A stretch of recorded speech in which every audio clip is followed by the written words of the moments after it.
Olá, meus amores, tudo bem com vocês? Sejam muito bem-vindos a mais uma aula de História. Na aula de hoje nós vamos dar continuidade ao tema Revolução Francesa.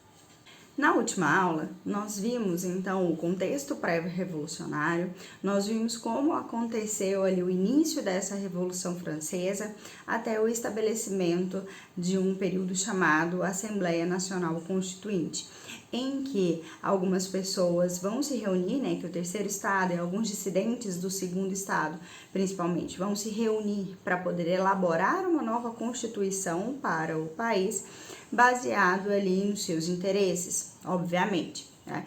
Falamos também que o marco inicial, um grande evento histórico importante para a Revolução Francesa foi a tomada da Bastilha, principalmente pelo simbolismo que isso gerava, que isso deu para esse processo revolucionário, que foi aí a libertação e a destruição de um grande símbolo da repressão absolutista, que era a Bastilha, uma prisão em que os inimigos políticos dos reis, principalmente aí, do rei Luís XVI, do rei Luís XV, do rei Luís XIV, eram presos, ali, e geralmente era em prisão perpétua, tá? Então a destruição da Bastilha, a tomada da Bastilha no dia 14 de julho de 1789 é um grande marco histórico e que vai aí ser muito importante para essa Revolução Francesa.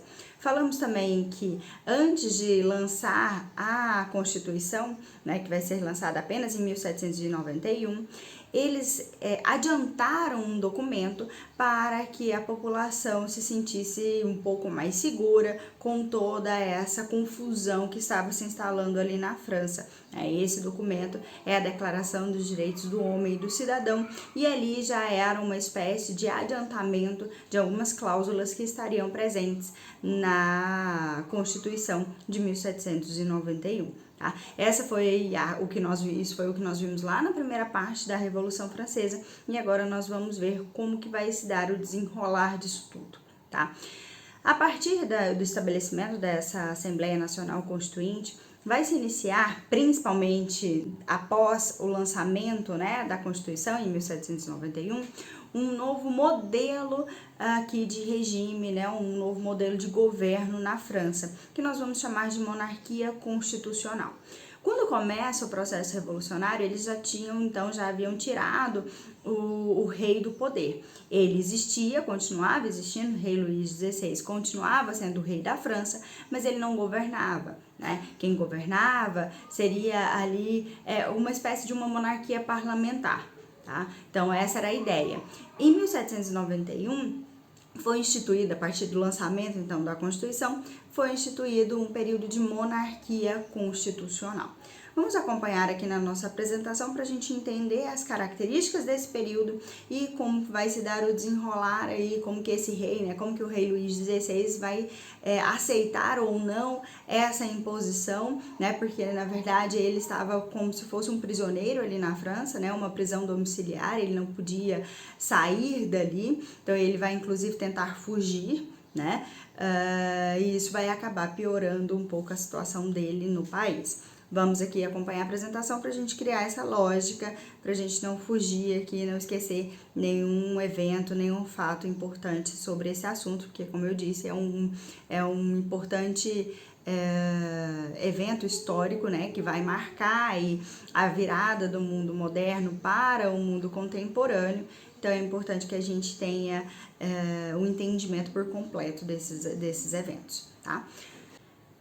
Vindo aqui para a nossa apresentação, nós vimos então aqui a questão do contexto, vimos o processo revolucionário, vamos aqui para a monarquia constitucional. Vai durar basicamente 2 anos, de 1791, como eu disse, a partir do estabelecimento da Constituição, até 1792.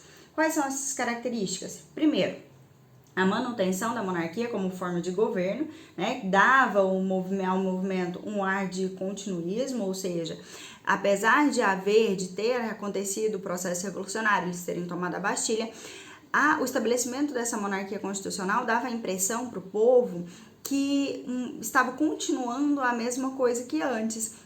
O rei permanecia tendo, de certa forma, poder, ele estava ali na França, era uma monarquia, não houve uma substituição de um regime de monarquia, né, um regime monárquico para uma república, por exemplo, então dava esse ar de continuidade. Isso significa, então, que o povo permanecia insatisfeito. Na verdade, os problemas, né, que ocasionaram essa Revolução Francesa, eles vão demorar muito para serem resolvidos ali, né? Então, a fome, a crise econômica, né, a crise financeira na França, ela não vai resolver a partir do momento em que eles tomam a Bastilha ou que instala essa nova Constituição. É tudo um processo que vai demorar para acontecer essa recuperação da França em relação à crise financeira, tá? Outra característica, né? Haviam lideranças populares que ganhavam poder à medida em que passava o tempo nesse processo de Revolução Francesa, né? Que ganhavam prestígio junto às massas. Entre essas lideranças destacavam-se aí 3 pessoas: Danton, Marat e Robespierre, principalmente Robespierre, guarda esse nome. Tá? Vou colocar aqui uma fotinha dos 3 para vocês conhecerem. São lideranças políticas importantes, né, que vai ganhando popularidade junto às massas em relação às críticas, principalmente, que eram feitas nesse novo sistema que havia se estabelecido na França, mas que dava a impressão de continuidade, como a gente falou agora há pouco. Tá? Terceiro fator ou terceira característica, né? Alguns partidos políticos começavam a se delinear, começavam a se formar, né, algumas forças políticas importantes na França. E essas forças políticas, meninos, são importantes para vocês conhecerem, todo o processo da Revolução. Então, não se esqueça desses nomes que nós vamos falar agora, tá? Primeiro, existia então uma força política, um partido político, eram os girondinos. Eles representavam a alta burguesia e defendiam posições moderadas, né? Porque, na verdade, o objetivo final desses girondinos era de garantir a sua riqueza econômica. Então, não se esqueçam, girondinos, alta burguesia. Tá? Girondinos, alta burguesia, eles eram moderados, ou seja, não queriam uma mudança radical nessa estrutura da sociedade, até porque o interesse principal deles era de conter, de segurar as suas riquezas. Uma outra ala, uma outra força política muito importante desse processo são os jacobinos. Os jacobinos representavam a pequena e média burguesia e o proletariado. Defendiam posições radicais em benefícios dos oprimidos. Os jacobinos, então, são aqueles mais radicais que almejavam uma mudança mais profunda no regime francês e que favorecesse as alas menos favorecidas dessa sociedade francesa, tá? É importante que vocês saibam distinguir os girondinos dos jacobinos, tá?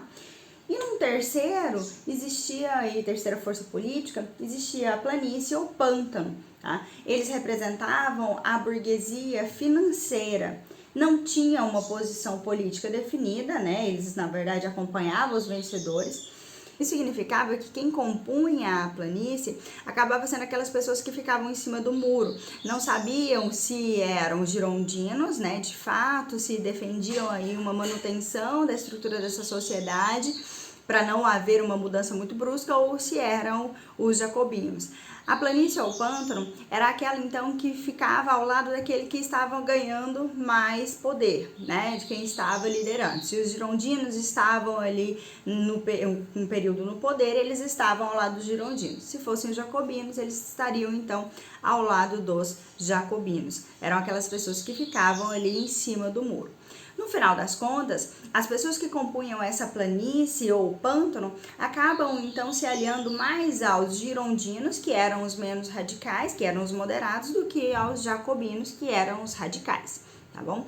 Um fator interessante, uma curiosidade, é que vem daqui então a ideia de que na política existe direita e esquerda. Por quê? Os girondinos, que eram então esses mais moderados, sentavam-se aqui num período que nós vamos ver daqui a pouco, chamado convenção, sentavam-se do lado direito, né, do parlamento, ou ali daquela instituição em que eles iriam discutir os assuntos, né? Então, os girondinos, que eram os moderados, sentavam-se à direita. Por isso aí vem essa nomenclatura de que aquelas pessoas que são mais conservadoras em questões políticas são de direita. E os jacobinos, que eram os mais radicais, sentavam-se à esquerda. Tô aqui falando, mexendo assim, eu não sei se no vídeo vai sair ao contrário, mas tá aqui na minha esquerda e na minha direita, né? E sentavam-se então à esquerda os jacobinos, que eram os mais radicais. Daí a ideia de que aqueles que querem uma mudança mais brusca nessa sociedade, que são mais radicais, seriam de esquerda.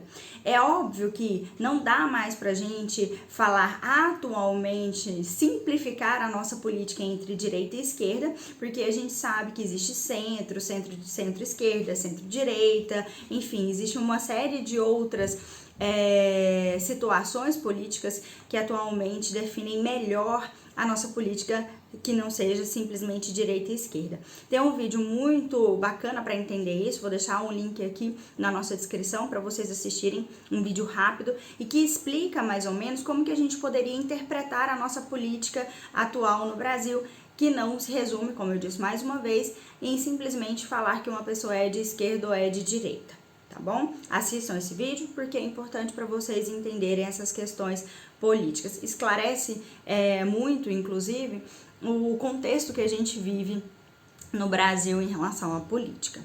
Beleza? Então vem daí essa definição de direita e esquerda, vem aqui da Revolução Francesa, dos girondinos e dos jacobinos, sentando à direita ou à esquerda da instituição do parlamento. E no meio ficava a planície e o pântano, que, como a gente já falou, ficava ali meio que em cima do muro, né? Ia por conveniência. Se os girondinos estavam ganhando ou estavam acima, né, estavam no poder, eles apoiavam os girondinos e vice-versa em relação aos jacobinos. Tá bom? Entendido? A monarquia constitucional, ela vai ter fim em 1792 por dois grandes fatores. Primeiro, porque havia uma insatisfação dessa população, como eu disse para vocês, porque existia um ar de continuidade, eles não mudaram o estilo de regime, permanecia sendo uma monarquia, apesar de ser uma monarquia constitucional. E o outro fator é que o rei Luís XVI, ele vai tentar fugir da França, né? Como eu disse lá no comecinho do vídeo, ele vivia numa espécie de prisão domiciliar. E isso estava, obviamente, incomodando bastante o rei Luís XVI e principalmente a sua esposa, a rainha Antonieta. Isso faz com que ele tente fugir para a Áustria, que era um país absolutista, que era um país ainda que tinha essas forças políticas com bastante poder, né? O absolutismo no caso. Só que ele é pego no final das contas, né? Ele não consegue fugir, ele é reconhecido nesse caminho e ele volta para a França, volta a ser prisioneiro aí desse novo regime. Com essa insatisfação e com essa tentativa de fuga do rei Luís XVI da França, essas forças políticas, principalmente os girondinos e os jacobinos, vão se reunir então e decretar o fim dessa monarquia constitucional e dar início ao momento em que nós vamos chamar de convenção. Essa convenção ganha esse nome porque a partir daquele momento, a partir desse período chamado convenção, a França seria governada por meio aí de reuniões entre essas forças políticas, entre esses partidos políticos, iria ser definidas as situações, né, as leis, ia ser definido os decretos por meio dessa convenção. Então, a administração francesa, a administração do país se daria por meio dessas convenções, essas reuniões entre esses partidos políticos, girondinos, jacobinos e planície, e ali eles iriam decidir o futuro da França. Inicialmente, quem vai estar à frente dessa convenção, quem vai estar comandando esse período, inicialmente, seriam os girondinos, aqueles mais moderados, tá? Vem aqui pra gente acompanhar a nossa apresentação e entender esse processo, esse período chamado convenção. Então, no primeiro momento, como eu disse para vocês, a partir do momento em que se estabelece essa convenção, ocorre o fim dessa monarquia, principalmente por conta daqueles dois fatores que nós falamos agora há pouco, e o estabelecimento de um novo regime, que seria a república. A administração, como eu expliquei, seria feita por meio dessas reuniões, por isso o nome convenção, entre os girondinos, jacobinos e planície. Inicialmente, os girondinos vão estar no poder, né? Eles procuraram, no primeiro momento, conter o avanço dessas massas populares, e esse vai ser o grande problema dos girondinos, né? O grande problema dos girondinos, né, a dificuldade deles permanecerem no poder, é justamente pelo fato deles serem moderados, né? E a massa popular, né, a maioria da população permanecia vivenciando aqueles problemas lá do início da Revolução Francesa, a fome, a alta inflação, né, a crise financeira ela ainda existia, né, existia ainda uma crise financeira e social instalada na França.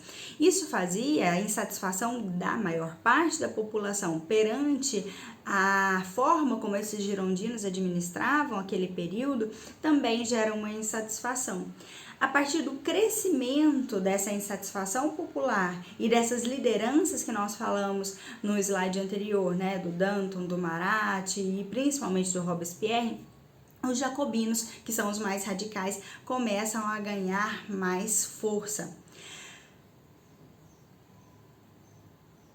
Com toda essa confusão política acontecendo na França e a tentativa de fuga do rei Luís XVI da França, os jacobinos começam a pressionar também os girondinos para que eles julgassem e condenassem o rei pela fuga, né, por ter fugido do país. Ele é acusado de traição, inclusive, tá?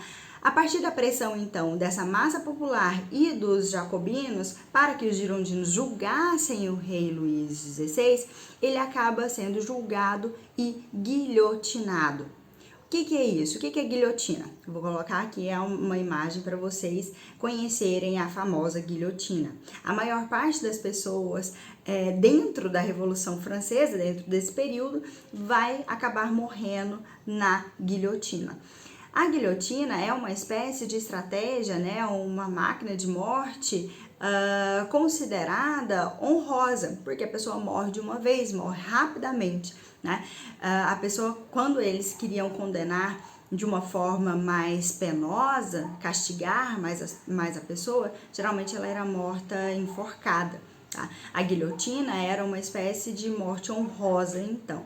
A maior parte das pessoas consideradas inimigas, tanto da Revolução Francesa, principalmente no período que a gente vai chamar de período do terror, nós vamos ver daqui a pouco, vão morrer nessa guilhotina, tá?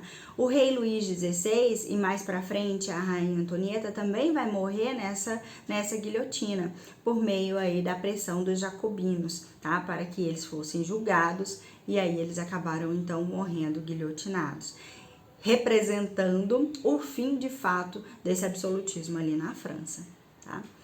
Além disso, é óbvio que os países que ainda existiam, né, que ainda eram absolutistas, que na Europa ainda era a grande maioria, uma vez que é a França que vai inovar nessa revolução e na substituição desse sistema absolutista pela república, por exemplo, né, vão começar aí a ameaçar a França.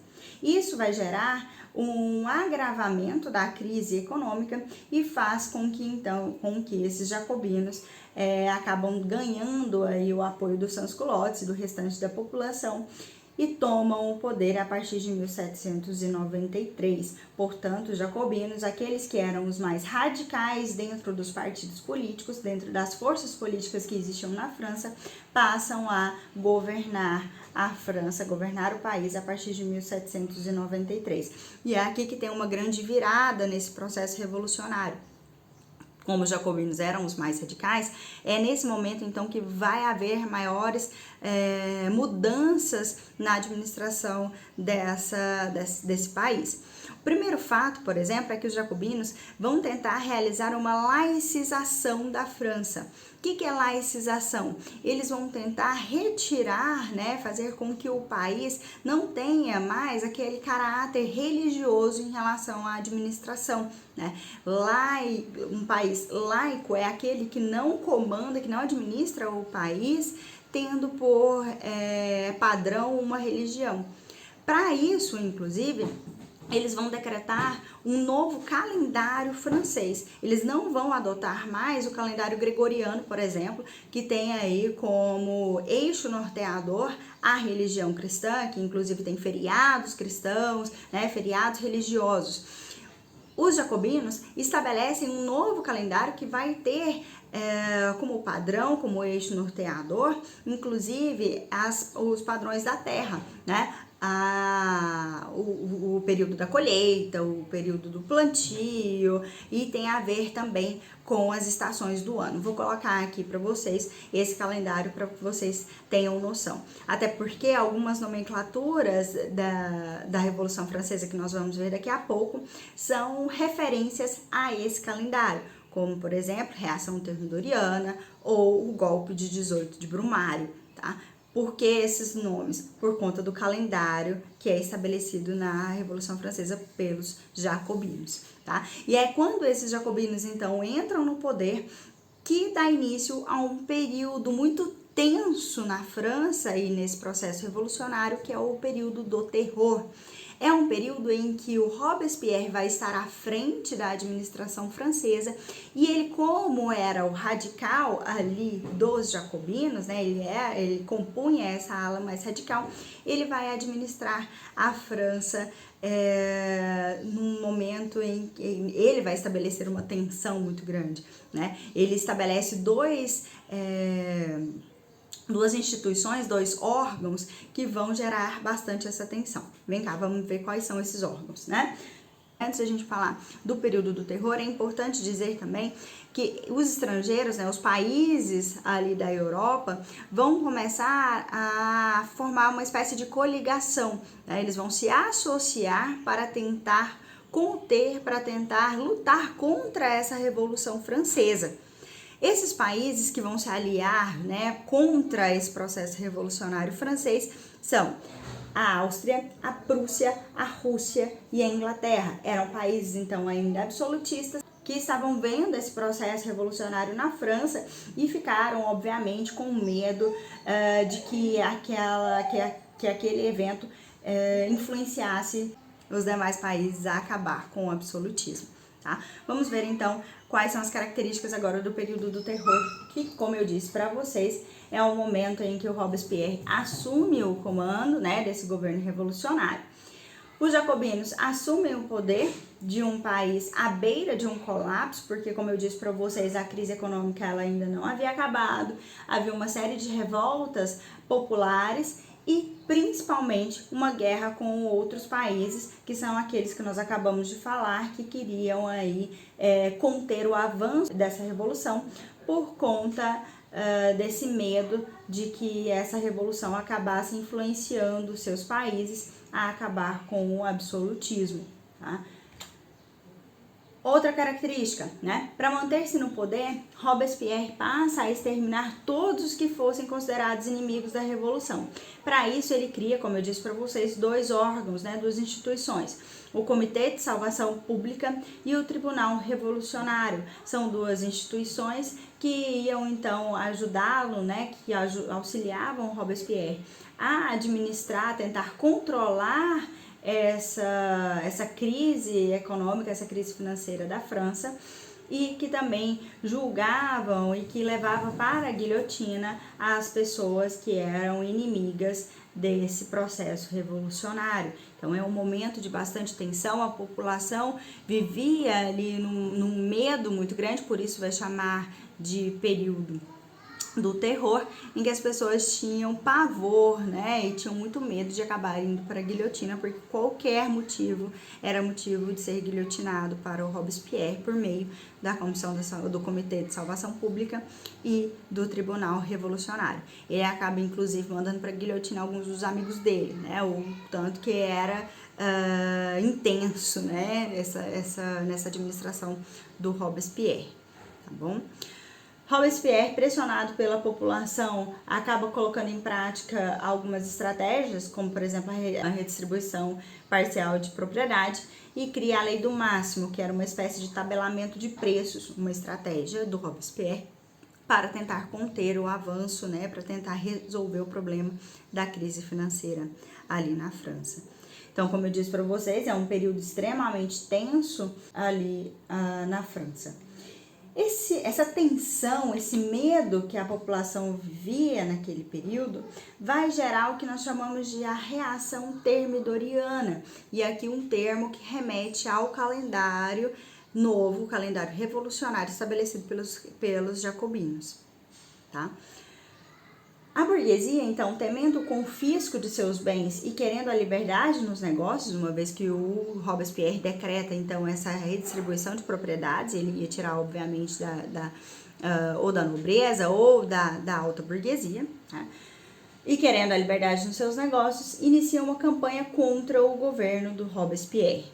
Aproveitando-se da situação, eles derrubaram então o governo de Robespierre e ordenam a sua morte na guilhotina. Então, a população, juntamente com os girondinos, começam a tramar contra o Robespierre justamente por conta dessa tensão e de algumas ações do Robespierre, como por exemplo a redistribuição de algumas propriedades. Isso faz com que o Robespierre seja derrubado, né, seja retirado do poder, e ele acaba sendo vítima do seu próprio veneno, que foi a guilhotina, onde ele matou centenas de pessoas que eram considerados inimigos desse processo revolucionário. Tá? Essa é a reação termidoriana.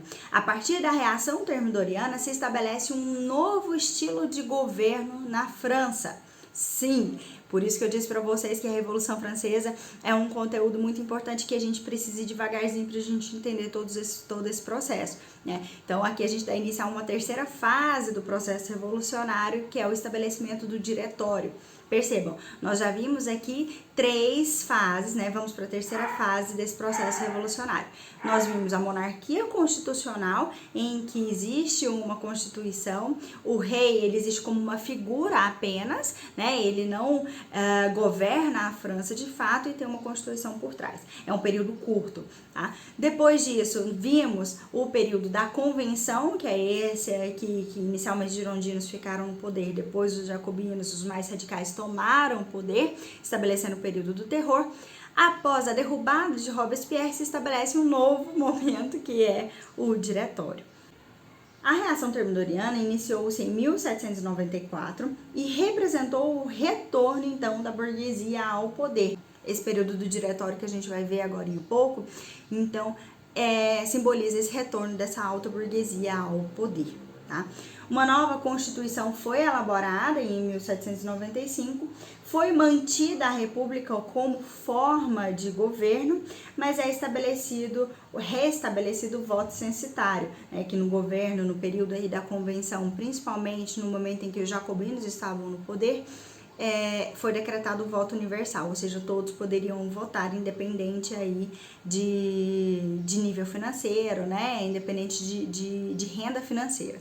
A partir do momento em que há esse retorno da alta burguesia e o início desse período que a gente vai chamar de diretório, e o retorno desse voto censitário. Isso simbolizava que os girondinos, essa alta burguesia que iria comandar a França nesse período do diretório, queria a permanência do poder em suas mãos, a manutenção desse poder. Por isso, apenas as pessoas que tinham condições financeiras, né, tinham um padrão financeiro, poderiam votar. Isso era uma estratégia de permanência do poder, ok? Foi estabelecido, então, esse voto censitário e o governo passou às mãos de um diretório. Quais seriam as características desse período do diretório? O poder político, então, é entregue a esse conselho de 5 membros, que é chamado diretório. Então, o diretório é um conselho de 5 membros, eleitos para um mandato de 5 anos cada um. O governo manteve-se graças a uma aliança com o exército francês, nesse momento, então, para manutenção, para tentar, né, manter uma ordem na França. O diretório vai estabelecer uma aliança muito forte com o exército e isso acaba dando mais força para o exército, tá? naquele momento muito prestigiado pelas sucessivas vitórias contra a coligação de países europeus. Então, lembra aquela coligação lá dos países absolutistas que estavam tentando conter esse processo revolucionário? Pois é, essa coligação ela consegue ser contida por meio do exército francês. Então, o exército francês, principalmente no período do Diretório, mas isso foi uma construção por meio dessas vitórias consecutivas em relação a essas coligações que queriam conter o processo revolucionário, faz com que esse exército ganhe muita força na França, ganhe força, ganhe prestígio. E é justamente por meio desse prestígio que surge um grande personagem nessa história da Revolução Francesa, muito conhecido, que é o Napoleão Bonaparte, né? A época do Napoleão Bonaparte no poder não é a Revolução Francesa, é um outro conteúdo que a gente vai ver logo em seguida. Na próxima aula a gente vai falar um pouquinho sobre esse governo do Napoleão Bonaparte, que tem outras complexidades, é outra fase na França, tá? Mas é por meio desse diretório, na fase que a gente chama de diretório, que o Napoleão Bonaparte ganha tanto prestígio que acaba sendo colocado no poder aqui no finalzinho desse período chamado diretório, tá? O Napoleão Bonaparte, então, que compunha este exército e acaba sendo aí colocado no poder para administrar a França após o final de todo esse processo de Revolução Francesa. Olha só pra gente ler aqui, pra gente conseguir concluir a Revolução Francesa. A figura de Napoleão Bonaparte, como eu disse para vocês, ganha prestígio diante da atuação do exército, o que leva a assumir o poder posteriormente por meio do golpe de 18 de Brumário em 1799. Então, todo o processo revolucionário francês, né, da Revolução Francesa, começa em 1789 e acaba em 1799, quando Napoleão Bonaparte entra no poder, assume o poder da França. Tá? Essa Revolução Francesa vai ter um impacto, como eu disse para vocês, muito grande na sociedade, né? Não apenas na sociedade europeia, mas no mundo todo. Olha só o textinho resumido que eu preparei aqui para vocês. Os efeitos da Revolução Francesa de 1789 atingiram em pouco tempo todo o planeta. Os ideais de liberdade, igualdade e fraternidade se consolidaram como princípios universais e inspiraram a luta pela independência e liberdade em diversos países. A Revolução Francesa contribuiu para a construção de sociedades mais democráticas, pautadas nos direitos humanos. Esse é um grande impacto, como eu disse para vocês, da Revolução Francesa no mundo como um todo. Tá? Espero que vocês tenham entendido. Se tiver alguma dúvida, não se esqueça, mande lá no WhatsApp. Né? A nossa aula acaba por aqui, a gente encerra essa Revolução Francesa. Na próxima aula nós vamos falar melhor sobre o golpe do 18 de Brumário e o início do poder do Napoleão na França, tá bom? Um grande beijo e até a próxima. Tchau, tchau.